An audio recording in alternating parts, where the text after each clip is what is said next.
12월 15일 금요일 하나님 말씀 잠언 25장 1절부터 13절까지입니다. 잠언 25장 1절부터 13절 한 절씩 같이 교독하겠습니다. 이것도 솔로몬의 잠언이요 유다 왕 히스기야의 신하들이 편집한 것이니라. 이를 숨기는 것은 하나님의 영화요 이를 살피는 것은 왕의 영화니라. 하늘의 높음과 땅의 깊음같이 왕의 마음은 헤아릴 수 없느니라. 은에서 찌꺼기를 제하라. 그리하면 장색에 쓸만한 그릇이 나올 것이요 왕 앞에서 악한 자를 제하라. 그리하면 그 왕위가 의로 말미암아 견고히 서리라. 왕 앞에서 스스로 높은 채 하지 말며 대인들의 자리에 서지 말라. 이는 사람이 내게 이리로 올라오라 말하는 것이 내 눈에 보이는 귀인 앞에서 저리로 내려가라고 말하는 것보다 나음이니라. 너는 서둘러 나가서 다투지 말라. 마침내 내가 이웃에게 욕을 보게 될 때 내가 어찌할 줄을 알지 못할까 두려우니라. 너는 이웃과 다투거든 변론만 하고 남의 은밀한 일은 누설하지 말라. 듣는 자가 너를 꾸짖을 터이요 또 내게 대한 악평이 내게서 떠나지 아니할까 두려우니라. 경우에 합당한 말은 아로 새긴 은쟁반의 금서관이라. 슬기로운 자의 책망은 청종하는 귀의 금고리와 정금 장식이니라. 충성된 사자는 그를 보낸 이에게 마치 추수하는 날에 얼음 냉수 같아서 능히 그 주인의 마음을 시원하게 하느니라. 아멘. 이것은 하나님의 말씀입니다. 감기 걸리신 분들 꽤 많은 것 같아요. 건강 잘 챙겨 주시고 오늘 하루 사셨으면 좋겠습니다. 잠언 25장부터 등 29장까지에 나오는 내용은 오늘 본문의 1절에 있는 것처럼 솔로몬의 잠언을 히스기야의 신하들이 편집한 내용이 들어있고요. 대략 128개의 경고의 내용으로 이제 정리가 되어 있습니다. 히스기야 시대이기 때문에 솔로몬이 죽은 지 한 200년 정도 지난 이후에 솔로몬의 잠언을 편집한 것이 이미 있었고 그것이 더불어 추가적으로 솔로몬이 재판을 하면서 또 자녀들이 교육을 하면서 또 인생을 살아가면서 깨달았던 인생 교훈과 하나님의 말씀을 남겨놓은 것들이 왕궁 서재에 좀 있었던 것 같아요. 히스기야 시대에 다시 새로운 영적인 부흥이 일어나고 있었고 말씀을 중심으로 한 부흥 운동이 일어나기 시작을 했기 때문에 아마 히스기야의 명령에 의해서 신하들이 편찬을 하게 된 것 같아요. 오늘 본문도 몇 가지 좀 짧게 본문의 내용을 좀 살펴보고 그리고 오늘 우리에게 적용할 수 있는 내용들을 좀 함께 나누었으면 좋겠습니다. 가장 먼저는 솔로몬 사후 200년이나 지났지만 그것이 히스기야 시대에도 여전히 유효한 하나님의 말씀으로 그들에게 영향이 있었던 것처럼 수천 년이 지났지만 지금도 기록된 성경의 말씀은 오늘날 여전히 우리에게도 유효하다. 이 관점에서 오늘 본문을 좀 함께 읽어보고 생각하고 또 우리에게 적용하는 시간이 되었으면 좋겠습니다. 먼저 2절 3절의 말씀 같이 읽겠습니다. 2절 3절 시작. 이를 숨기는 것은 하나님의 영화요 이를 살피는 것은 왕의 영화니라. 하늘의 높음과 땅의 깊음같이 왕의 마음은 헤아릴 수 없느니라. 이를 숨기는 것이 하나님의 영화다. 다시 말하면 하나님은 보이게 일하시는 분이 아니다. 하나님은 보이지 않게 우리 인생에서 역사를 주관하시는 분이다. 이거죠. 그렇죠. 하나님께서 하나님의 역사를 시간과 공간 속에서 주도적으로 뭔가 드러내지 않으시죠. 시간이 지난 이후에 우리가 뒤돌아 보니까 하나님이 이걸 이렇게 역사하신 것이었구나 라고 이제 깨닫게 되는 거잖아요. 그러니까 하나님은 역사 속에서 오늘 본문의 2절에 있는 것처럼 늘 숨어 계시는 분으로 등장하는 때가 많이 있죠. 그런데 하나님은 역사 속에서 늘 숨어 계시기 때문에 보이지 않기 때문에 하나님의 역사의 방법이 드러나지 않기 때문에 사람들이 흔히 생각하고 착각하고 속단하는 것이 무엇이냐면 보이지 않기 때문에 없는 것이다. 이렇게 생각하고 속단하는 경우가 많은 거죠. 그런데 오늘 본문에 왕이 해야 하는 중요한 일, 이 일이 뭐냐면 보이지 않는 하나님의 역사를 보이는 세상 역사 속에서 드러내고 밝히는 일이 굉장히 중요하다. 사람들이 보지 못하는 것을 보고 사람들이 깨닫지 못하는 것을 깨닫게 되는 거죠. 이 일을 하기 위해서 오늘 본문 2절에 왕이 하는 중요한 일은 이를 살피는 것. 이게 뭐냐면 자세히 살펴서 발견한다는 뜻이 있어요. 그러니까 보이지 않는 하나님의 역사를 보이는 우리 인생의 삶의 터전을 보면서 이것이 하나님이 보이지 않게 우리 삶 속에서 간섭하시고 역사하신 내용이구나. 이걸 발견하게 되는 일이죠. 이것을 우리는 뭐라고 부르냐면 통찰이라고 부르기도 하고 우리는 이것을 깨달음이라고 부르기도 하죠. 이것을 발견하기 위해서 분명히 있어야 되는 게 있어요. 그게 뭐냐 하면 하나님은 보이지 않지만 우리와 함께 계시다.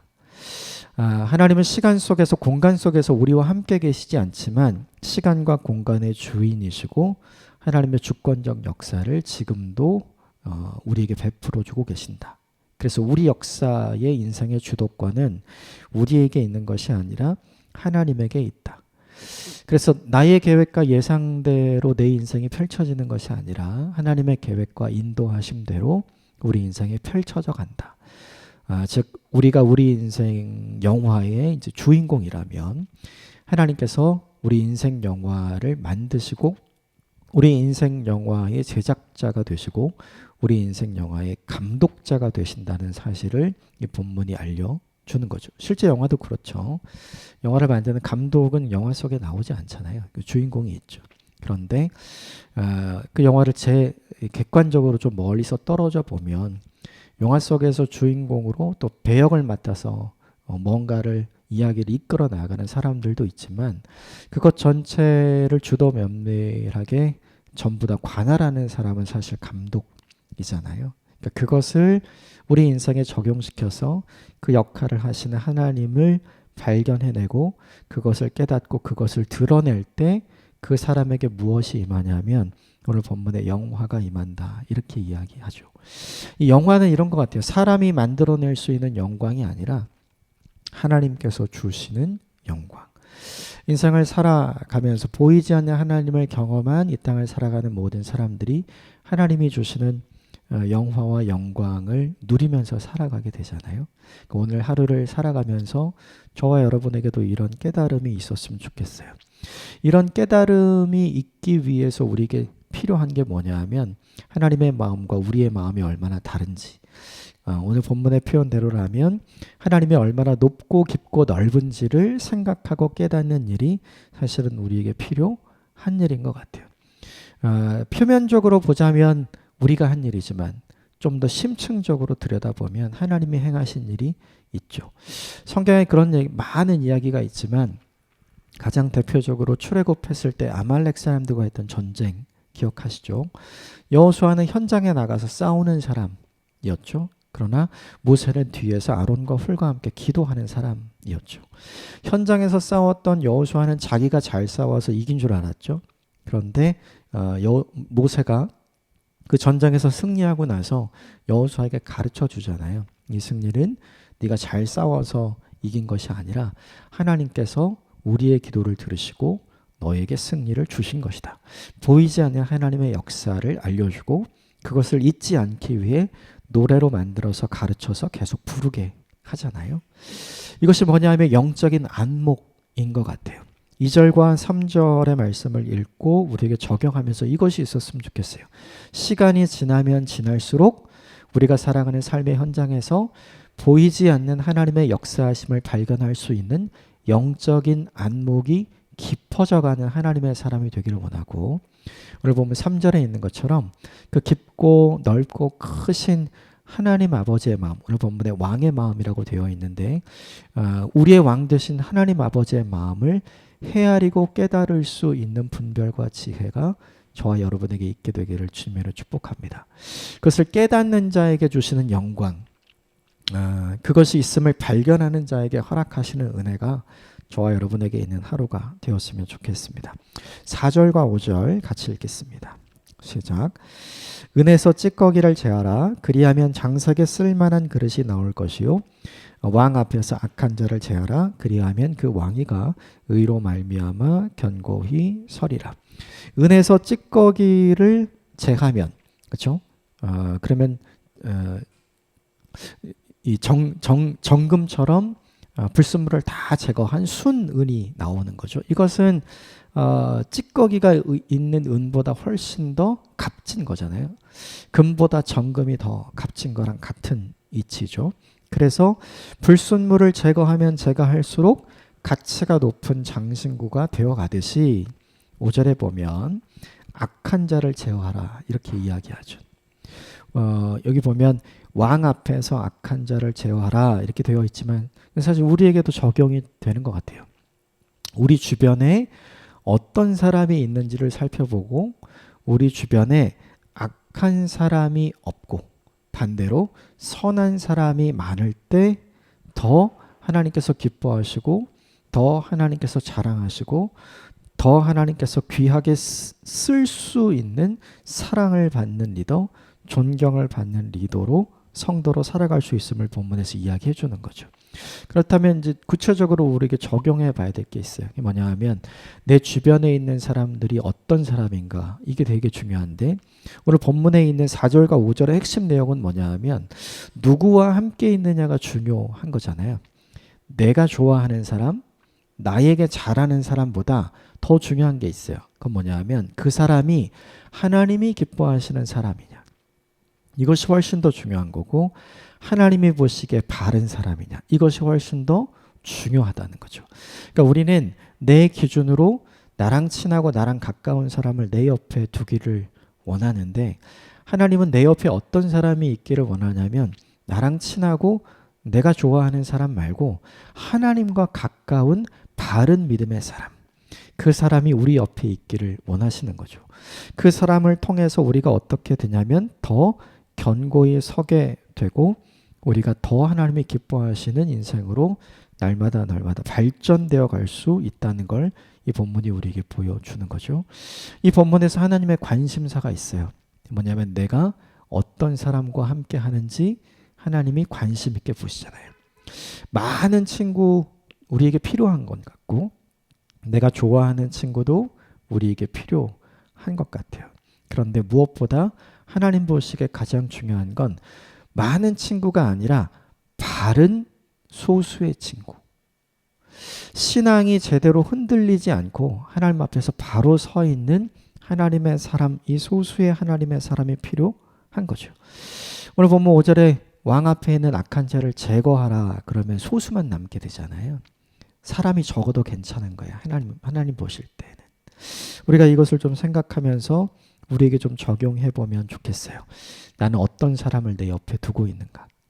내 마음에 두는 사람을 내 옆에 두는가? 아니면 하나님이 마음에 두고 계시는 사람을 내 옆에 두는가?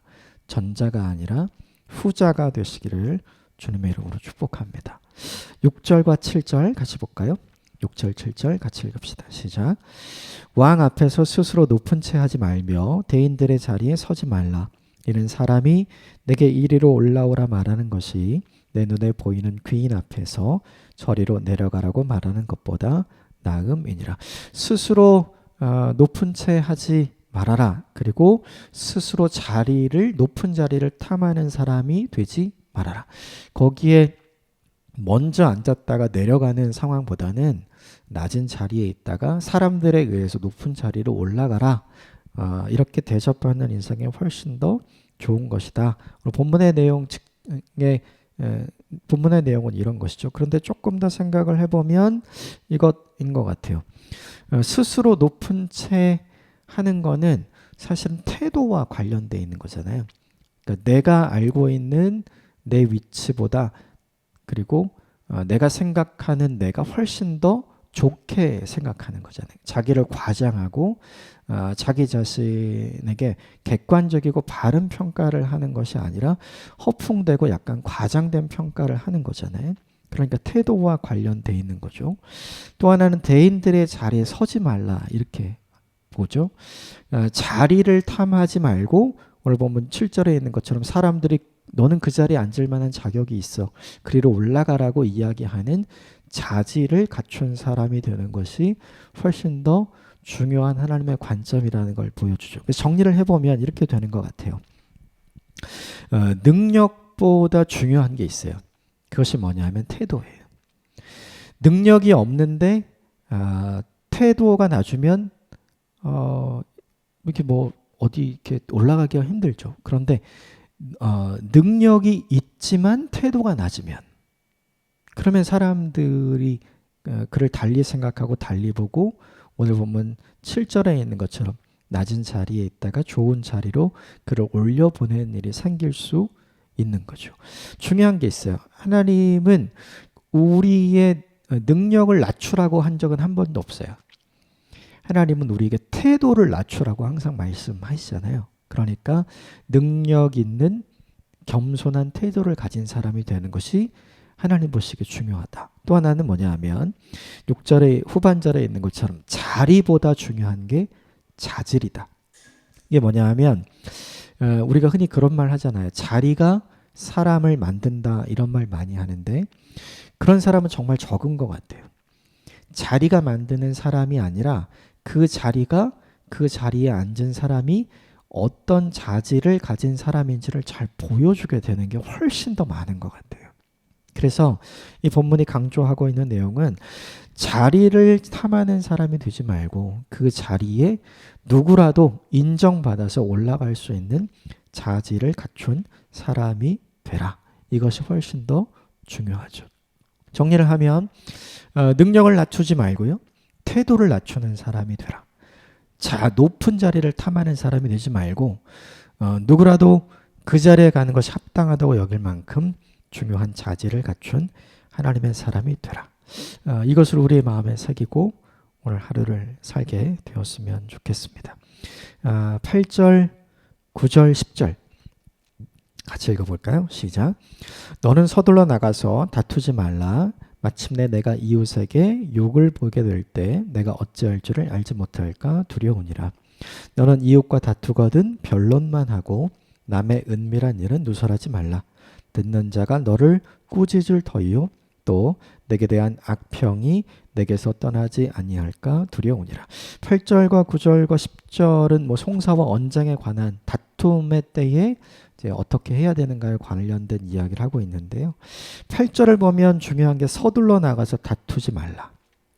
나중에 네가 경솔하게 서둘러 나가서 싸움을 했기 때문에 나중에 실체가 드러났을 때 오히려 그것이 너의 실수가 되고 네가 책망을 받을 수 있으니 그렇게 하지 말라는 내용을 가지고 있죠. 그렇다면 중요한 게 경솔하게 행동하지 말고 앞뒤 형편을 잘 확인하고 알아보고 그리고 나서는 것이 굉장히 중요하다. 이게 첫 번째고, 또 하나는 뭐냐면 서둘러 나가서 다투는 경우가 어떤 경우냐면 감정의 요동에 따라서 흔들려서 나가게 되는 경우.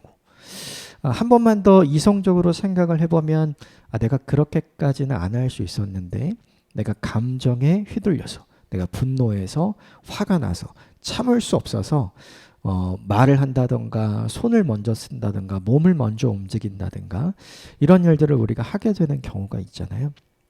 그러니까 이 본문 8절의 내용은 경솔하게 감정을 앞세우지 말라.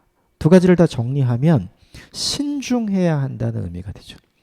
무언가 다툼의 여지가 있는 순간에 감정에 따라서 경솔하게 먼저 움직이지 말고 신중하게 해야 한다. 그런데 감정에 따라서 먼저 움직이게 되다 보면 하게 되는 게 뭐냐 하면 말 실수죠. 그래서 9절에 그 이야기가 나오죠. 변론만 하라. 그죠? 정당히 나의 이야기만 하라는 거예요. 정당하게. 그런데 거기에서 남의 은밀한 일을 이야기하지 말라. 남의 은밀한 일이라는 게 사실은 그 변론을, 그 싸움을, 그 다툼을 내가 유리하게 이끌기 위해서 상대방의 약점을 이야기하거나 상대방이 감추고 싶어하는 일들을 드러내는 어떤 이런 일을 이야기하는 거죠. 그런데 그렇게 하지 말라 이렇게 이야기하죠. 왜냐하면 10절에 그 말을 듣고 오히려 네가 더 나쁜 사람으로 모함받을 수 있다. 이 이야기를 하게 되는 거죠. 이 9절과 10절이 우리에게 알려주는 메시지는 이것인 것 같아요. 뭐냐 하면 남의 은밀한 일, 그의 약점이죠. 내가 그의 약점을 가지고 있다고 해서 그것이 나의 강점이 되지는 않는다는 거예요. 우리는 흔히 이렇게 생각해요. 내가 그의 약점을 가지고 있으면 내가 그 사람을 움직일 수 있어. 내가 그 사람 위에 설 수 있어. 내가 그 사람 좌지우지할 수 있어. 이런 생각을 하게 되잖아요. 그런데 오늘 본문에 하나님은 그렇지 않다고 이야기하는 거예요. 그의 약점을 내가 쥐고 있다고 해도 그의 약점을 내가 말한다고 해서 그것이 나의 강점으로 돌아오지는 않는다. 사람들은 그렇게 생각해 줄 수 있지만 하나님은 절대 그렇지 않다는 걸 이 본문이 우리에게 알려주죠. 또 하나, 우리가 그렇게 생각하더라도 오늘 본문 10절에 있는 것처럼 악평이 우리에게 다시 돌아올 수 있다. 너 그런 사람인 줄 몰랐다 라고 이야기 들을 수 있는 여지가 있다는 거죠. 그러므로 8절과 9절과 10절의 말씀을 좀 두 가지로 좀 정리해 보면 좋을 것 같아요. 첫 번째는 뭐냐면 8절이 알려주는 어떤 일이든지 신중해야 된다. 감정에 따라서 뭔가 움직이면 안 된다. 그리고 9절과 10절에 있는 것처럼 누군가의 약점을 가지고 있다고 해서 그것이 나의 강점이 되지 않는다. 그것을 이용해서 승리하려고 유리하게 이 판을 이끌어 가려고 생각하지 말라. 그런데 우리가 이렇게 하잖아요.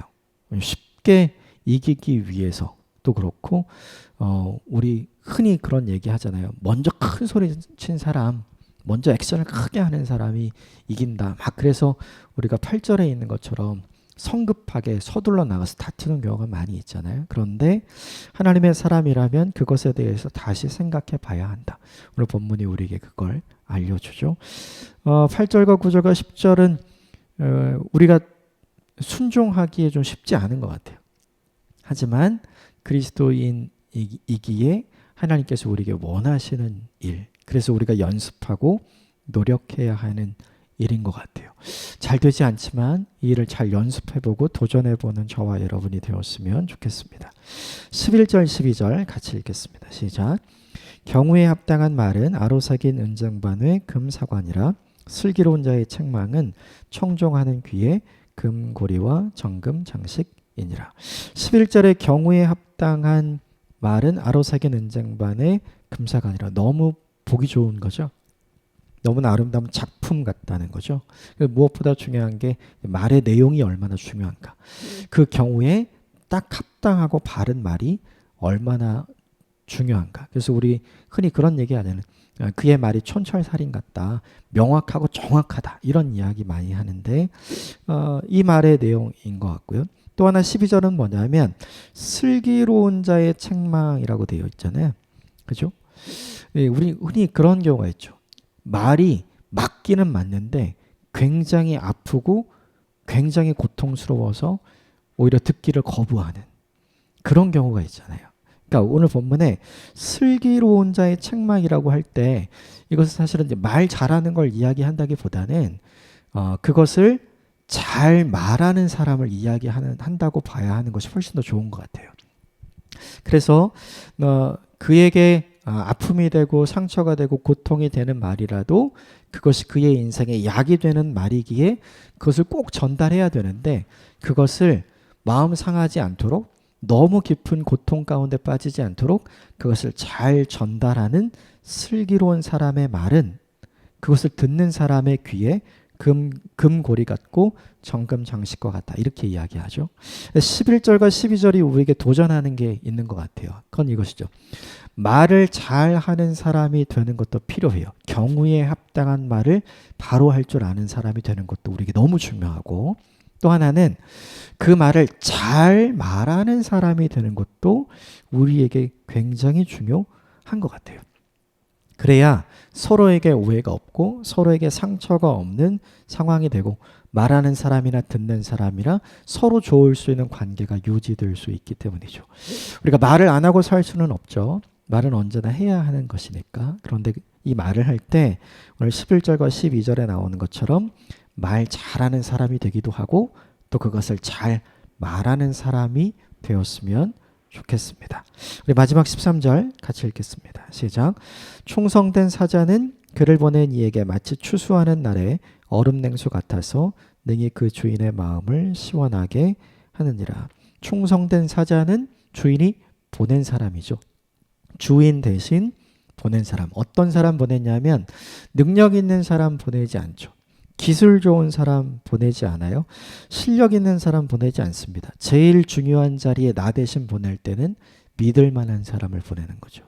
그래서 그 믿을 만한 사람이 주인의 마음을 충분히 알아서 주인의 마음을 잘 전달할 때 그때 주인의 마음이 시원해지는 것이죠. 이걸 우리와 하나님의 관계 속에서 좀 적용해 볼 필요가 있는 것 같아요. 우리는 모두 다 능력 있는 사람이 되기 원하고 실력 있는 사람이 되기를 원하고 자리가 있는 사람이 되기를 원하고 기술 좋은 사람이 되기를 원하는데 하나님은 우리에게 어떤 사람이 되기를 원하시는가? 하나님이 믿을 만한 사람이 되기를 원한다는 거죠. 가끔 주변에 그런 때가 있는 것 같아요. 사람은 많은데 사람이 없는 때. 그런 때 우리 있잖아요. 그때 우리에게 정말 필요한 게 뭐냐 하면 정말 믿을 만한 사람이구나. 사람들에게도 믿을 만한 사람이 되었으면 좋겠고 하나님께 정말 믿을 만한 사람이 되는 저와 여러분이 되시길 바랍니다. 함께 기도하겠습니다.